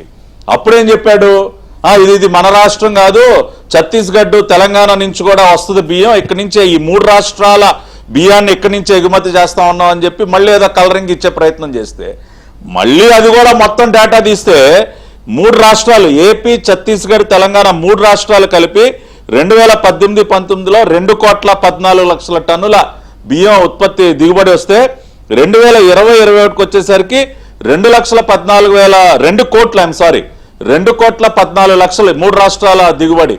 అది 2021 వచ్చేసరికి 2,27,00,000కి, అంటే కేవలం 13 లక్షలు 3 రాష్ట్రాల మీద కలిపి. కానీ కాకినాడ పోర్ట్ నుంచి ఎగుమతులు 3 సంవత్సరాల్లో జగన్మోహన్ రెడ్డి గారు ముఖ్యమంత్రి అయిన తర్వాత 30 లక్షల టన్నులు పెరిగిపోయింది. అంటే ఇది పక్కాగా పేదవాడి బియ్యాన్ని దొంగలించారని చెప్పి ఇంత డేటాతో ఆ రోజున ప్రూవ్ చేసి కాకినాడ వెళ్ళటం జరిగింది నేను. ఇది ప్రణాళికాబద్ధంగా ఏ విధంగా చేశారంటే వీకే గారు, ముందుగా కాకినాడ పోర్టుని కబ్జా చేశారు. అరబిందో పేరుతో విజయసాయి రెడ్డికి స్వయంగా వియంకుడు, ఈ పినాక శరత్చంద్రారెడ్డి ఆ ఢిల్లీ లిక్కర్ స్కామ్ లో ఉన్నాడు కదా, ఆ కుటుంబమే ఇది కూడా. విజయసాయి రెడ్డి స్వయంగా వియంకుడు కాకినాడ అసలు ఆ కుటుంబానికి వాళ్ళకి అరబిందోకి ఈ పోర్టులు అనే బిజినెస్ కానీ దీంతో సంబంధంగా లేదు. అయినా కూడా అరబిందోకి అది ఇచ్చారు కాకినాడ. లేదండి, వాళ్ళు ఫార్మా, వాళ్ళంతా ఫార్మా ఇండస్ట్రీ. అరబిందో ఫార్మా వ్యాపారంలో ఉన్న వాళ్ళు అరబిందో ఇన్ఫ్రాస్ట్రక్చర్ అనే ఒక కంపెనీని పెట్టి కాకినాడ పోర్ట్ ని అక్కడ ఉన్నటువంటి యజమానులను బెదిరించి లాక్కున్నారు. రెండోది కాకినాడ SEZ GMR వాళ్ళని బెదిరించి కాకినాడ SEZ ని కూడా లాక్కున్నారు. అంటే అక్కడ కాకినాడ పోర్టు కాకినాడ SEZ ని కబ్జా చేసి ఈ దొంగ బియ్యం రవాణాని మొదలుపెట్టారు. ఇవాళ మీరు కాకినాడ పోర్టు గురించి ఒకసారి చూస్తే వీకే గారు, కాకినాడ పోర్ట్ అంటే కాకినాడ యాంకరేజ్ పోర్ట్ ఉంటుంది, కాకినాడ డీప్ వాటర్ పోర్ట్ అని ఉంటుంది. యాంకరేజ్ పోర్ట్ అంటే షిప్పులు వచ్చి బర్త్లో ఇక్కడ డాక్ అయ్యి లోడ్ చేస్తారు. డీప్ వాటర్ పోర్ట్ అంటే సముద్రంలోనే యాంకర్ వేసుకుని ఉంటాయి, ఇక్కడ బోట్లలో లోడ్ చేసి అక్కడ లోడ్ చేస్తారు. సో ఈ డీప్ వాటర్ పోర్ట్ నుంచి ఎక్కువగా ఈ బియ్యం, ఇక్కడ ఈ దొంగ బియ్యం అంతా బోట్లు ఎక్కించడం, అవి తీసుకెళ్ళి ఆ సముద్రంలో అక్కడ లోడ్ చేయటం. దాదాపుగా 3 సంవత్సరాల కాలంలో 30 లక్షల టన్నులు ఎగుమతులు పెరిగిపోయాయి. 18 లక్షల నుంచి. నిజమే పట్టాభి గారు, నేను అడుగుతున్నది ఒకటి, జగన్ రెడ్డి హయాంలో కాకినాడ నుంచి ఈ బియ్యం స్మగ్లింగ్ జరుగుతోంది అనేది ఎస్టాబ్లిష్డ్ క్రైమ్, అది ఎస్టాబ్లిష్డ్ ఫ్యాక్ట్ కదా. మీరు అందరూ వెళ్ళారు, మీరు ఫైట్ చేశారు, జనసేన ఫైట్ చేసింది, తర్వాత ఎంత చేసినా అప్పుడున్న ప్రభుత్వం పట్టించుకోలేదు, యథేచ్ఛగా సాగిపోయింది. అయినా ఇక కంటిన్యూ అవుతుంది కదా. ఈ 5 నెలల 6 నెలల కాలంలో ఒక్కడినే ఆపలేకపోయాం అని పవన్ కళ్యాణే చెప్తున్నారు. ఒక కేసు పెట్టలేదు, ఒక షిప్ ఆగలేదు, కంటిన్యూ అవుతోంది స్మగ్లింగ్, ఈ మాఫియా ఆగలేదు. వై? ఇప్పుడు వీకే గారు ఇక్కడ ఒకటి మనం గమనించాలండి, ఈ రైస్ వ్యవహారం ఏదైతే ఉందో, ద్వారంపూడి కుటుంబం రైస్ మిల్లులన్నీ వాళ్ళ కంట్రోలే. Rice mills association president Dwarampudi Chandrasekhar Reddy సోదరుడు. ఈయనేమో మొన్నటి వరకు అక్కడ ఎమ్మెల్యే, ఈయన తండ్రి ఏమో సివిల్ సప్లైస్ కార్పొరేషన్ చైర్మన్. మొత్తం అన్ని వైపుల నుంచి కబ్జా చేశారు. మా కూటమి ప్రభుత్వం అధికారంలోకి వచ్చిన తర్వాత కొంతవరకు నాదెండ్ల మనోహర్ గారు వెళ్ళి అక్కడ ఆకస్మిక తనిఖీలు చేయటం, గోడౌన్లో అక్కడ ఉన్నటువంటి బియ్యాన్ని అంతా కూడా పట్టుకోవటం, ఇవన్నీ చేసి కట్టడి చేసే ప్రయత్నాన్ని గట్టిగా ప్రారంభించారు. కాకపోతే ఇక్కడ మనం గమనించాల్సింది, వాళ్ళ పవన్ కళ్యాణ్ గారు కూడా ఆ పర్యటనలోకి వెళ్ళి అక్కడ ఆయన మాట్లాడినటువంటి మాటలు నేను కూడా విన్నాను. దీని వెనుక చాలా పెద్ద ఇంటర్నేషనల్ స్మగ్లింగ్ మాఫియా ఉంది. నన్ను ఒక డిప్యూటీ సీఎం అయినటువంటి, రాష్ట్రానికి డిప్యూటీ సీఎం అయినటువంటి వ్యక్తినే చాలా రకాలుగా అడ్డుకునే ప్రయత్నాలు జరిగాయి, ఇది మామూలు మాఫియా కాదు అని ఆయన బోట్లో వెళుతూ నిన్న ఏదైతే అక్కడ ఉన్నటువంటి కలెక్టర్ షిప్ ఎక్కి అక్కడ డాక్ చేసిన షిప్ ఎక్కి మరి దొంగ బియ్యాన్ని పట్టుకున్నారు. ఆ షిప్ పవన్ కళ్యాణ్ గారు నేను ఎక్కి నేను కూడా పరిశీలించాలంటే ఆ వాటర్ చాలా రఫ్గా ఉందండి, ఇప్పుడు వెళ్ళి అక్కడ మనం షిప్ ఎక్కడం అంత ఈజీ పని కాదని రకరకాలుగా ఆయన ఆపే ప్రయత్నం చేస్తే ఆయన విజువల్స్లో చూపించారు. ఈయన బోట్లో అక్కడంతా పరిశీలిస్తున్న టైంలోనే అక్కడ ఉన్నటువంటి కార్గో షిప్స్ దగ్గరికి బోట్స్ వెళ్ళి సరుకు లోడ్ చేస్తూ ఉన్నాయి. ఆయన అదేంటే అక్కడ వెళ్ళి శుభ్రంగా చిన్న బోట్లో వెళ్ళి ఆ పెద్ద బోట్లో లోడ్ చేస్తూ ఉన్నారు కదా, నన్ను ఎందుకు తీసుకెళ్ళలేదు, ఇది దీని వెనక చాలా మతలబు ఉందిలే, మీ సంగతి నేను తేలుస్తా అని చెప్పి ఆయన లైవ్లో అన్న మాటలు కూడా నేను విన్నా. కాబట్టి ఇది ఒక ఇంటర్నేషనల్ స్మగ్లింగ్ మాఫియా తయారైంది వీకే గారు. ఇది కేవలం ఇక్కడ ఉన్నటువంటి ద్వారంపూడి బ్రదర్సే కాదు, విదేశాల్లో ఆఫ్రికా దేశంలోనే వీళ్ళు గోడౌన్లన్నీ నిర్మించుకుని నాకు అదే పెద్ద ఎత్తున వీళ్ళు అక్కడ వ్యాపారం చేస్తా ఉన్నారంటే దీని వెనక పెద్ద పెద్ద చేతులు. కానీ ఇవాళ పవన్ కళ్యాణ్ గారు ఏదైతే గట్టిగా చెప్పారో దీన్ని వదిలిపెట్టారు, వెనక ఎంత పెద్దవారు ఉన్నా కూడా వాళ్ళని కట్టడి చేస్తామని ఏదైతే చెప్పారో ఖచ్చితంగా పని చేస్తాం. ఇప్పుడు మీ పవన్ కళ్యాణ్ గారి ఆవేదన కావచ్చు, ఆగ్రహం కావచ్చు, మీ ఆవేదన కావచ్చు, అప్పటి మీ ఆగ్రహం కావచ్చు, అవన్నీ అర్థమవుతున్నాయి. కానీ ఇది ఎలా కంటిన్యూ అవుతోంది పవర్లోకి వచ్చిన శ్రీనివాసరావు గారు? పవర్ మారిన తర్వాత కూడా ఇది ఎలా కంటిన్యూ అవుతోంది అనేది మిస్టరీ ఉంది రాజకీయాల్లో. ఇక మనకు తెలిసిందే. సో ఎవరికి అక్కడ ఆయన అన్నాడు ఎవరి అండతో ఎవరి చొరవతో ఇది జరుగుతోంది అని, అంటే కంటిన్యూ అవుతోంది. ఇది ఎన్నో షిప్పో, ఈ 6 నెలల కాలంలో ఇది ఎన్నో షిప్పో ప్రభుత్వాలు మారిన తర్వాత కూడా. సో దాన్ని ఎలా మనం అర్థం చేసుకోవాలి శ్రీనివాసరావు? అందరికీ నమస్కారం. నమస్తే సార్. మీకు పట్టాభి గారికి, బొలిశెట్టి శ్రీనివాస్ గారికి, ఏబిఎన్ వీక్షకులందరికీ నమస్కారం. ఇక్కడ మనం గమనించాల్సింది ఏంటంటే అండి, ఇదే మాట ప్రభుత్వం మారిందా లేదా అనేటువంటి ఒక సందేహం మీరు వ్యక్తం చేశారు కదా. గత 6 నెలల నుంచి ఇదే బాధ అండి. చంద్రబాబు నాయుడు గారు, కూటమి ప్రభుత్వం, వీళ్ళు చాలా పెద్ద మనిషి తరాగా ఔదార్యం, అంటే వాళ్ళలో ఇలాంటి తప్పులు చేసిన వాళ్ళు, అంటే అరాచకం చేసిన వాళ్ళు కానీ, అక్రమాలు చేసిన వాళ్ళు కానీ, అవినీతి చేసిన వాళ్ళు కానీ, ఇటువంటి మాఫియా ముఠాలు కానీ వాళ్ళకు ఒక అవకాశం ఇద్దాం, మనం ఇవన్నీ అన్నీ ఆపేయాలి, అన్నీ మానేస్తారని అనుకున్నారు వీళ్ళు. వాళ్ళు ఎందుకు మానేస్తారండి? ఒక 4 రోజులు 5 రోజులు సైలెంట్గా ఉన్నారు. వారం రోజుల తర్వాత అండి యథావిధిగా వాళ్ళ కార్యక్రమాలు వాళ్ళు మొదలుపెట్టేశారు. అయితే ఇక్కడ ఇప్పుడు ప్రస్తుత టాపిక్లో మనం ఈ బియ్యం, కాకినాడ పోర్టు, చంద్రశేఖర్ రెడ్డి వీళ్ళ ఈ గ్యాంగ్ విషయం దగ్గర వచ్చేటప్పటికి ఇక్కడ పవన్ కళ్యాణ్ ముందు మనోహర్ గారు వెళ్ళారు, అక్కడ తనిఖీలు చేశారు, వాళ్ళ మీద విరుచుకుపడ్డారు. అక్కడ చర్యలు ఏమైనా ఉంటాయేమో అనుకున్నాం. సరే, చర్యలు నిదానంగా అన్ని సాక్ష్యాధారాలు అన్ని సేకరించి పకడ్బందీగా చేస్తారేమో అని అనుకున్నాం. కానీ 5 నెలలకు గడిచిపోయింది. పవన్ కళ్యాణ్ గారు పిఠాపురం ఎమ్మెల్యే, డిప్యూటీ సీఎం ఆయన. మరి మిగతా ఎమ్మెల్యేలు ఏం చేస్తున్నారండి? ఇప్పుడు లోకల్ ఎమ్మెల్యేలు, ఇప్పుడు లోకల్ ఎమ్మెల్యేలు పవన్ కళ్యాణ్ గారి కంటే ఎక్కువ అవగాహన ఉంటుంది వాళ్ళకి. అంతే కదా. ఇప్పుడు కాకినాడ ఎప్పటి నుంచో రాజకీయం అక్కడ చేస్తున్నారు. కాకినాడ టౌన్ కానీ, రూరల్ కానీ, ఆ చుట్టుపక్కల, ఇంకా ఇప్పుడు ఆ చుట్టుపక్కల ఎమ్మెల్యేలు అందరికీ కూడా అక్కడ ఏం జరుగుతుందో కంప్లీట్ వాళ్ళకి అవగాహన ఉంటుంది. ఎవరిని అడిగినా చెప్తారు. అవగాహన మాత్రమే కాదు, ఎంతో అంతో తెలా పాపం తలా పిడికడు అన్నట్టు. అంటే ఇప్పుడు కూడా ఉంటాయి వాళ్ళు. I'm very sorry to say, అధికార పక్షంలో ఉన్న ఎమ్మెల్యేలు కూడా ఈ విషయంలో చూసి చూడనట్టు వదిలేస్తే ఏ ప్రజాప్రతినిధి అయినా సరే కార్యకర్తలు తాలూకా రక్తం కలిపిన అన్నం తిన్నట్టండి ఈ సొమ్ము తింటే. ఇందులో రూపాయి తీసుకుంటే కార్యకర్తల కష్టం, కార్యకర్తలు మోసిన పల్లకిలో వీళ్ళు ఊరేగుతూ ఉన్నారు. వాళ్ళ చెమట రక్తం కలిపిన అన్నం తింటున్నట్లు లెక్కళ్ళు. నేను చాలా విచారంగా, నేను చాలా బాధతో చెప్తున్నాను ఈ విషయం. ఎందుకంటే వాళ్ళకి ఆ అందరం ఎక్కడ దక్కిందండి? ఎందుకు దక్కింది? కార్యకర్తలు వాళ్ళ బాధ్యత ఉండదు వాళ్ళకి. ఎందుకంటే చంద్రబాబు నాయుడు గారు ఏం చెప్తున్నారు, పవన్ కళ్యాణ్ గారు ఏం చెప్తున్నారు, వాళ్ళు ఎంత సమయం పాటిస్తున్నారో, వాళ్ళకి ఆ సమయం ఇస్తున్నారో, వీళ్ళ సహకారం ఏది? ఇది మన అంతసేపు చంద్రశేఖర్ రెడ్డి అలాగే ఉంటాడు, అతను స్మగ్లర్ ఖచ్చితంగా. పట్టాభి గారు గతంలో వెళ్తాను ఆఫీస్లోంచి బయట రాని వాళ్ళ మీద దాడి చేయడం ప్రయత్నం చేశారు. నేను చూశాను ఆ విజువల్స్. నేను పార్టీ ఆఫీస్కి వెళ్తే ఇవన్నీ తనిఖీలు చేసుకుని పార్టీ ఆఫీస్కి వెళ్తే మళ్ళీ పార్టీ ఆఫీస్ మీద దాడి చేయడానికి వచ్చేసారు అంతా. అవును, నాకు గుర్తు. మీకు ఇంకో విషయం చెప్పిన చాలా దురదృష్టకరమైన విచారకరమైన వ్యాఖ్యలు ఏం తెలుసా? ఈయనకి కాకినాడ పని ఉన్నారు లోకల్ లీడర్స్ కొంతమంది, ఆ పేర్లు చెప్పను నేను. అంటే ఆ రకంగా ఉందండి సిస్టమ్.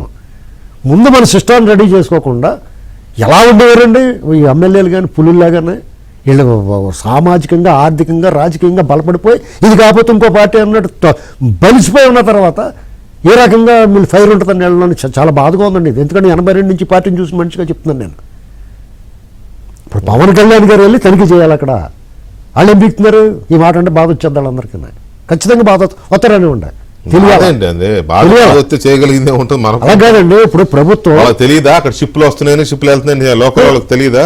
కాకినాడ తెలియదా? అక్కడ ప్రజాప్రతినిధి తెలియదా? కాకినాడలో ఉన్న ప్రతి ఒడికి తెలుసండి. మరి ఇంకే అక్కడ మీకు ఇంకో విషయం చెప్పనా, ఈ ఆయిల్ మాఫియా ఉండేది. ఆయిల్ మాఫియా కూడా డీజిల్ మాఫియా వీళ్ళే చేసేవారు. నాగిరెడ్డి ఒక ఎస్పీ ఉండేవాడు అక్కడ. మొత్తం వీళ్ళ అందరు కుమ్మేసుకోమని చెప్పాడు. ఇప్పుడు అంతే. ఇప్పుడు ఇందాక మీరు జైలులో రాజభోగాల గురించి చెప్పారు, వెంకటరెడ్డి గురించి. ఖచ్చితంగా శని ఆదివారాలు వదిలేస్తారు కూడా ఇంటికి అతను చూసుకోండి కావాలంటే మీరు అక్కడ నిఘా పెట్టండి మీ వాళ్ళు. అలా అనిపిస్తుంది కూడా. అలాగే విలేకరులు అక్కడ పెట్టండి. ఇప్పుడు మీరు ఇది ఏమనిపిస్తుందంటే, నాకు చంద్రబాబు నాయుడు గారు పెద్ద మనిషి స్థానం, తరహా ఔదార్యం లేకపోతే పవన్ కళ్యాణ్ గారు ఇంత శాంతంగా ఎప్పుడో చూసారు మీరు గతంలో?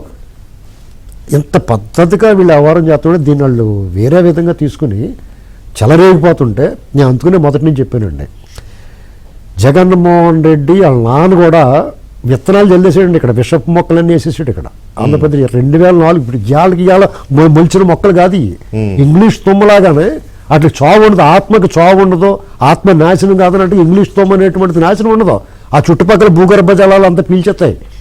అలాంటి విత్తనం వేసాడు 2004లో. ఏ మూలకైనా చూడండి, తెలుగుదేశం తప్పండి ఇది. చంద్రబాబు నాయుడు గారు ఏం చేస్తారు, పారదర్శకం అంత కౌన్సిలింగ్ పద్ధతిగా వేస్తాడు, పోస్టింగ్ లేదు. వాళ్ళు రాగానే ఎత్తిపడేస్తారు, ఎత్తేసి వాళ్ళు కావాల్సిన వాళ్ళు వేసుకుంటారు. చూడండి అందరూ అలాగే ఉంటారు. ఇప్పుడు రఘురామకృష్ణరాజు గారిని తీసుకెళ్ళి కొట్టిన బ్యాచ్ చూడండి ఎవరున్నారో మీరు చూడండి. ఇప్పుడు టీం అంతా వాళ్ళు పెట్టేసుకుంటారు ఎక్కడికి వెళ్ళినా, వాళ్ళు ఖచ్చితంగా అలాగే చేస్తారు. ఇప్పుడు మీకు ఇప్పుడు ఇమీడియట్ గా అసలు ఇంత టైం ఇవ్వకూడదు. అదే కదా నాకు అర్థం కాదు, ఇంత పెద్ద స్కామ్, ఇంత పెద్ద స్మగ్లింగ్ గ్యాంగ్, పైగా పోర్టుల్లో సీ పోర్ట్స్ ద్వారానే పెద్ద మాఫియాలు నడుస్తున్నాయని మనకి అప్పుడు డ్రగ్స్ గుజరాత్ పోర్ట్ నుంచి వచ్చిన విషయంలో కానీ, లేదా కాకినాడ పోర్ట్ నుంచి వెళ్తున్నాయని కానీ, గంజాయి కానీ ఇటువంటివన్నీ ఉన్నాయని తెలిసినప్పుడు ఒక్క విషయం అండి, ఇన్ని రోజులు ఎలాగా దీన్ని చూస్తారు? దీనికి పరిష్కారం ఏంటి తెలుసండి, వాళ్ళ ఆర్థిక మూలాలు ఎవరైతే అధికారులు ఎవరైతే చెలరేగిపోయారో, మంత్రులుగా చేసిన వాళ్ళు కానీ ఎమ్మెల్యేగా చేసిన వాళ్ళు కానీ పార్టీలు మారిపోతే కూడా ఉపేక్షించకూడదు. వాళ్ళు పార్టీలు మారిపోతే అక్కడ దొంగతనాలు చేసి అరాచకాలు చేసేసి గబక్కన గవర్నమెంట్ కాళ్ళు ఇటేపు వేసి కూర్చున్నారు, ఇటేపు దూకెత్తున్నారు, అయినా సరే వదిలిపెట్టకూడదు. ఇక్కడ వీళ్ళు గమనించాల్సింది ఏంటంటే, ఇప్పుడు ఎంత పద్ధతి అయిన ఇప్పుడు తెలుగుదేశం పార్టీని లేకపోతే కూటమి ప్రభుత్వాన్ని ఎందుకు అనుకున్నారంటే ప్రజలు, చంద్రబాబు నాయుడు గారిని చూశారు, ఆయన అయితే మనం భద్రంగా ఉంటాం, పవన్ కళ్యాణ్ గారు ఉన్నాడు ఆయన నిజాయితీగా ఉంటాడు, ₹1 ఆయన జేబులోంచి పెడతాడు. ఈ జగన్మోహన్ రెడ్డి గారు వాళ్ళ బాబు గారు ఒక్క పావులు ఇచ్చాడండి జేబులోకి తీసేలాగా ఎవరికన్నా పాదయాత్రలప్పుడు. ఇలాంటి పరిస్థితుల్లో వీళ్ళ ఆర్థిక మూలాల మీద మీరు దృష్టి పెట్టకపోతే, పటాభి గారు శ్రీనివాస్ గారు మీరు ఆర్థిక మూలాల మీద దృష్టి పెట్టకపోతే మీరు ఒక్కడు కూడా ముందుకెళ్ళారు. ఎందుకంటే వాళ్ళు తెగబలిసిపోయిందండి. మీకు ఇవాళ ఆ విజయపాలన అతన్ని మీరు మీరు మీరు ఏం చేయగలుగుతారు చూడండి. విజయవాడ క్లబ్ పక్కన అతనికి ఏం ప్రాపర్టీ ఉందో చూడండి, ఏసీపీని యాక్టివేట్ చేయండి, ఏసీపీని వాళ్ళ మీద దాడి చేయించండి, ఊపిరాడకుండా కూర్చోబెట్టండి, మొత్తం కక్కుతారు. రైట్. ఇవాళ పవన్ కళ్యాణ్ గారిని మాట్లాడిన మాటల్లో 3 ప్రధానమైన కామెంట్స్. అవేంటి అంటే, ఈ మాఫియాని మేము ఎలాగైనా బ్రేక్ చేయాలి అంటే ఇందులో ఈ స్మగ్లింగ్లో, రైస్ స్మగ్లింగ్లో, రైస్ మాఫియాలో కీలకమైన వ్యక్తులు ఎవరు, రెండవది వీళ్ళని ఎవరు కాపాడుతున్నారు, ఎవరిపైన చర్యలు తీసుకుంటే ఈ మాఫియాని బ్రేక్ చేయగలం, అక్కడ ఫీల్డ్లో ఉన్న పొజిషన్ ఏంటి, ఎవరు దీనికి గాడ్ ఫాదర్స్ లేకపోతే mafia dance, rice mafia dance ఎవరు, వీళ్ళని పెంచి పోషిస్తున్నది ఎవరు, ఇప్పటికీ కాపాడుతున్నది ఎవరు. దట్ ఈస్ ద కీలకమైన విషయం ఏంటంటే ఇప్పటికీ వాళ్ళని కాపాడుతున్నది ఎవరు. బొలిశెట్టి శ్రీనివాస్ గారు, ఇక్కడ కీలకమైన పాయింట్ పవన్ కళ్యాణ్ గారికి ఆయన లేవనెత్తిన పాయింట్ ఏంటంటే, కీలకమైన వ్యక్తులు ఎవరు, వీళ్ళని ఎవరు కాపాడుతున్నారు అంటే అసలైన మాఫియా డాన్స్ ఎవరు, ఈ రైస్ మాఫియా డాన్స్.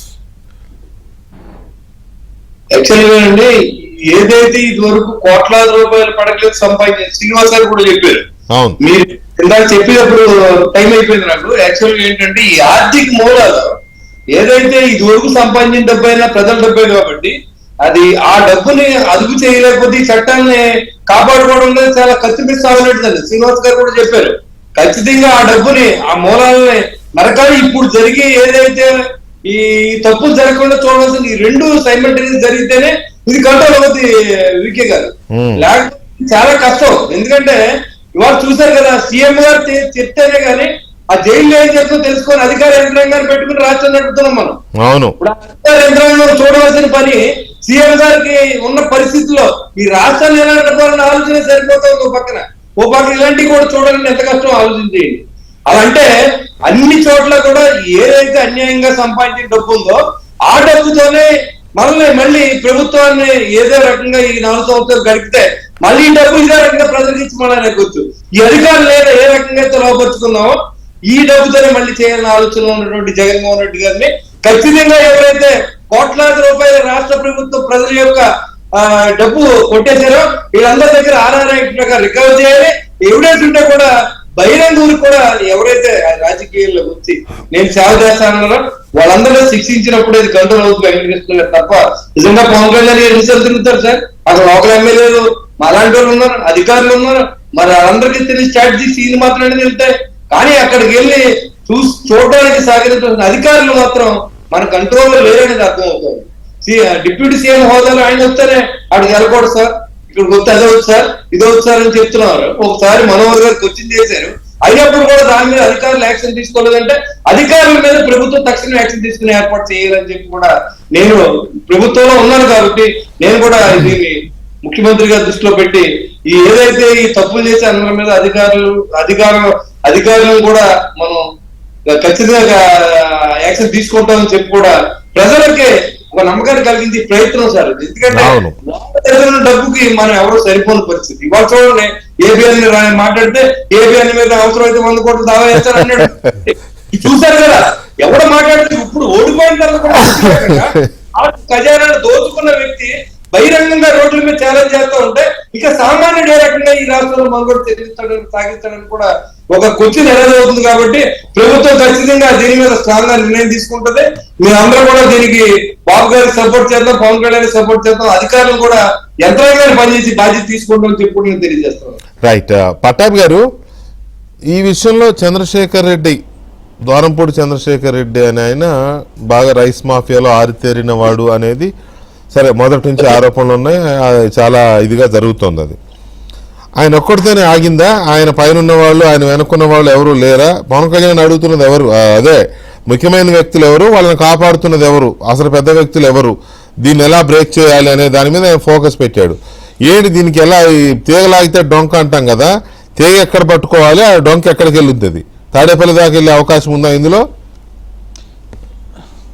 ఖచ్చితంగా వీకే ఇప్పుడు దానిలో అనుమానం ఏముందండి. ఇవాళ లిక్కర్ మాఫియా, మైనింగ్ మాఫియా, గంజాయి మాఫియా, ఏ మాఫియా వెనకైనా ఉండేదా తాడేపల్లి ప్యాలెసే కదా. ఇప్పుడు ఈ రైస్ మాఫియా వెనక కూడా తాడేపల్లి కొంపలో కూర్చునేటటువంటి నేటి పులివెందుల శాసనసభ్యుడు ఆయన గారు బంట్రోతు వీళ్ళే. ఇప్పుడు అదే ముఠా గతంలో వైసీపీ ప్రభుత్వంలో ఆ రోజున పౌర సరఫరాల శాఖ మంత్రిగా ఉన్నటువంటి కారుమూరి నాగేశ్వరరావు కూడా దీనిలో ఒక భాగస్వామి. వీళ్ళందరూ ఒక ముఠాగా తయారై ఈ వ్యవహారాన్నంతా కూడా నడిపించారు. కూటమి ప్రభుత్వం వచ్చిన తర్వాత చర్యలు ప్రారంభించాం, పటిష్టమైనటువంటి చర్యలు ప్రారంభించాం. ఈ 4 నెలల్లోనే దాదాపుగా 50,000 టన్నులకు పైబడి అక్రమ బియ్యాన్ని మేము సీజ్ చేయడం జరిగింది. నాదెళ్ల మనోహర్ గారు అనేక సార్లు తనిఖీలు చేయటం, ఇంకా అక్కడ ఉన్నటువంటి యంత్రాంగాన్ని అప్రమత్తం చేయటం. ఇప్పుడు ఒక ఉదాహరణ చెప్తాను వీకే గారు. ఇప్పుడు మొన్న కాకినాడ జిల్లా కలెక్టరు ఆయన ఆ షిప్పు ఎక్కి దాదాపుగా 640 టన్నుల బియ్యాన్ని సీజ్ చేశారంటే ఒక కలెక్టరు. ఏదో సినిమాలో చూసినటువంటి సింగంలాగా వెళ్ళాడు కలెక్టర్ అని చెప్పి చాలా వైరల్ అయినాయి ఆ వీడియోస్ కూడా. ఇప్పుడు అంత మోటివేషన్ అంటే ఆ ఒక జిల్లా కలెక్టర్కి వచ్చిందంటే అది ప్రభుత్వం వైపు నుంచి ఉన్నటువంటి చిత్తశుద్ధి కానీ ఆ ప్రెజరు, అంటే అధికారులందరూ కూడా మీరు అప్రమత్తంగా ఉండాలి, ఎట్టి పరిస్థితుల్లో ఈ అక్రమాలు కొనసాగటానికి వీల్లేదని ముఖ్యమంత్రి గారు కానీ లేదంటే ఉప ముఖ్యమంత్రి గారు, మనోహర్ గారు, ఇట్లా అందరూ కూడా అంత ఫర్మ్గా ఉన్నారు కాబట్టి అధికారులు వాళ్ళు పనిచేస్తూ ఉన్నారు. ఆయన ఒక కలెక్టర్ ధైర్యంగా ఒక బోట్లో వెళ్ళి ఒక కార్గో షిప్ ఎక్కి ఆ కంటైనర్ లోపలికి దిగి అంత యాక్టివిటీ మనం ఈ మధ్యకాలంలో ఎప్పుడు చూడలే. ఒక అధికారి అంత చొరవ తీసుకోవటం, వాళ్ళు ఆ రకంగా చేస్తున్నారంటేనే అది ప్రభుత్వంలో ఉన్నటువంటి చిత్తశుద్ధి మనకు కనపడుతోంది. కానీ దీని వెనక ఉన్నటువంటి పెద్ద హస్తాలు అన్నీ కూడా ఇంటర్నేషనల్ స్మగ్లింగ్ మాఫియాని తయారు చేశారు సార్. ఇవాళ చూసాం కదా జగన్మోహన్ రెడ్డి గారి అవినీతి సామ్రాజ్యం యునైటెడ్ స్టేట్స్ ఆఫ్ అమెరికా వరకు విస్తరించింది. యుఎస్ లో ఉన్నటువంటి కోర్టులే వాళ్ళు చెప్తా ఉన్నాడు ఇతను పెద్ద అవినీతి పరుడని. రేపు ఆఫ్రికాలో కూడా ఇప్పుడు ఈయన గారి మూలాలు ఆఫ్రికాలో. ఇక్కడ ఇంకొక విషయం కూడా చెప్పాలి వీకే గారు, ఇది కూడా చాలా ముఖ్యమైనటువంటి అంశం. ఆఫ్రికా ఖండంలో జగన్మోహన్ రెడ్డి కుటుంబానికి ఆల్రెడీ ఒక అవినీతి అక్రమ సామ్రాజ్యం ఉంది. ఇవాళ రెడ్డి గ్లోబల్ ఎంటర్ప్రైజ్ పేరుతో జగన్మోహన్ రెడ్డి రాజశేఖర్ రెడ్డి సోదరుడైనటువంటి జార్జ్ రెడ్డి కుమారులు అనిల్ రెడ్డికి సునీల్ రెడ్డికి ఆఫ్రికా ఖండంలో ఉన్నటువంటి అనేక దేశాల్లో లిక్కర్ వ్యాపారం కానీ ఇంకా అనేక రకాలైనటువంటి అక్రమ వ్యాపారాలు ఆల్రెడీ వాళ్ళకు ఉన్నాయి. ఇప్పుడు దానికి ఈ దొంగ బియ్యాన్ని కూడా జత చేర్చారు. వీళ్ళు చేసే అక్రమ వ్యాపారాల జాబితాలో ఆఫ్రికా ఖండంలో ఈ దొంగ బియ్యం కూడా చేర్చి గత 2019-24 మధ్య విపరీతంగా దోచేశారు. కాబట్టి దీని మూలాలు చాలా ఉన్నాయి. ఇది బాగా వేళ్లేసుకుపోయింది ఉన్నటువంటి మాఫియా కాబట్టి కొంత సమయం తీసుకున్నా కూడా కూకటి వేళ్లతో సహా పెకిలించి వేస్తాం. జగన్మోహన్ రెడ్డి ముఠాని ఖచ్చితంగా కట్టడి చేస్తాం. ఇవాళ పవన్ కళ్యాణ్ గారు ఆయన మాట్లాడినటువంటి మాటలు మీరు విన్నారు. చంద్రబాబు నాయుడు గారు కూడా అదే పందాలో ఉన్నారు. ఎట్టి పరిస్థితుల్లో పేదవాడికి దక్కాల్సినటువంటి ఒక బియ్యపు గింజను కూడా ఇవాళ మన తీరం దాటి బయటికి వెళ్ళనిచ్చేటటువంటి పరిస్థితి ఉండదు. This is just the beginning. ఇంతకీ ఇప్పుడు కాకినాడ పోర్టులో పవన్ కళ్యాణ్ గారు సీజ్ చేయమన్న షిప్ అది ఎక్కడికి వెళుతోంది, అందులో వేసిన స్మగుల్డ్ రైస్ ఎవరు తీసుకెళ్తున్నారు అనేది ఏమైనా తేలిందా? ఇప్పుడు అది వెస్ట్ ఆఫ్రికాకి అది లోడ్ చేశారు.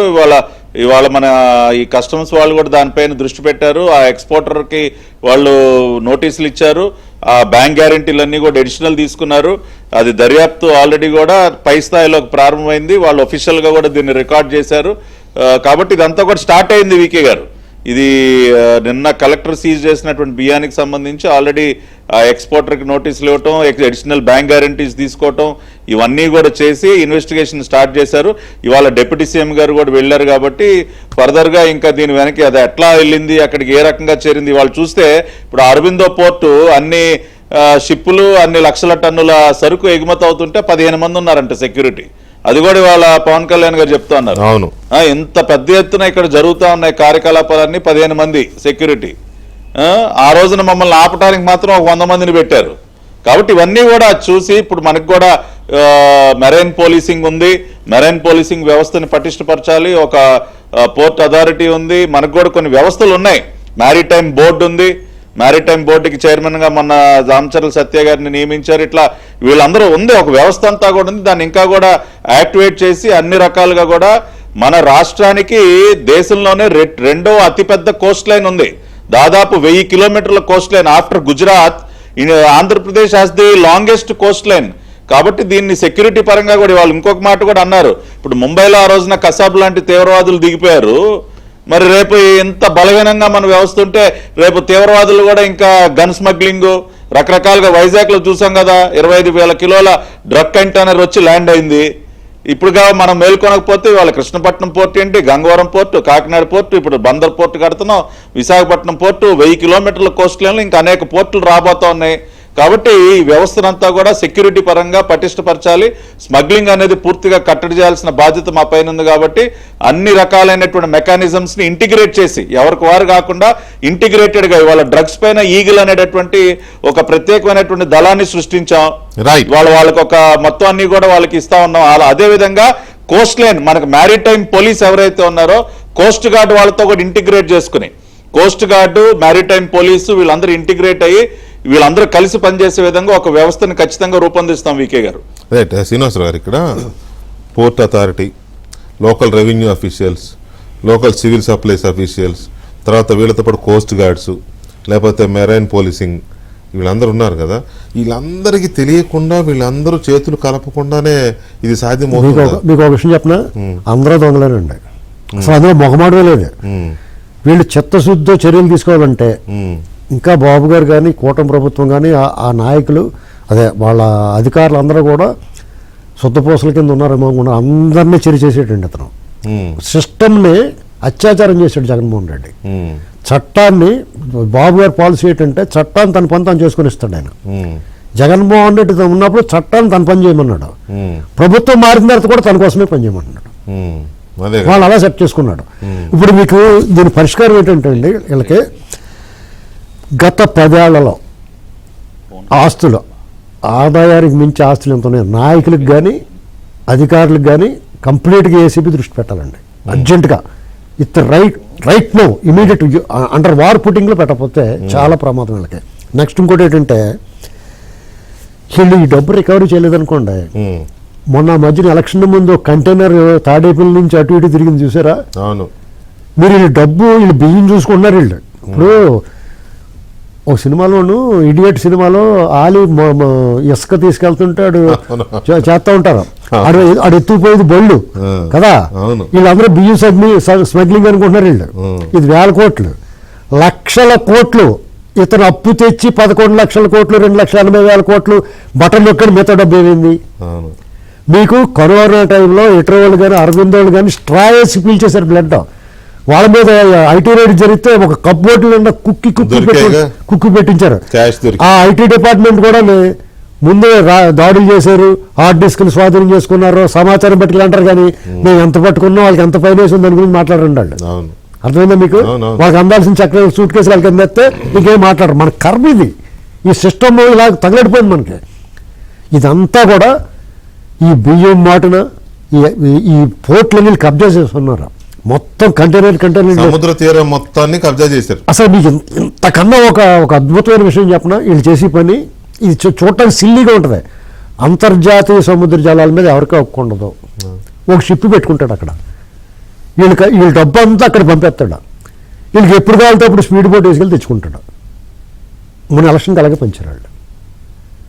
ఇది అసలు ఈ ప్రభుత్వం మీద ఎంత బాధ్యత ఉందంటే అండి, ఇతను విధ్వంసం చేసిన ఈ శిథిలాల్ని శకలాల్ని పోగొట్టి దీన్ని పునర్నిర్మించడం ఒక ఎత్తు అయితే, వీళ్ళు ఇచ్చిన హామీలు అన్నీ నెరవేర్చడం ఒక ఎత్తు అయితే, ఈ చెడిపోయి చెదపురుగులు కాక్రోచెస్, ఈ బొద్దింకలన్నీ వచ్చేసినాయి ఈ గదుల నిండా.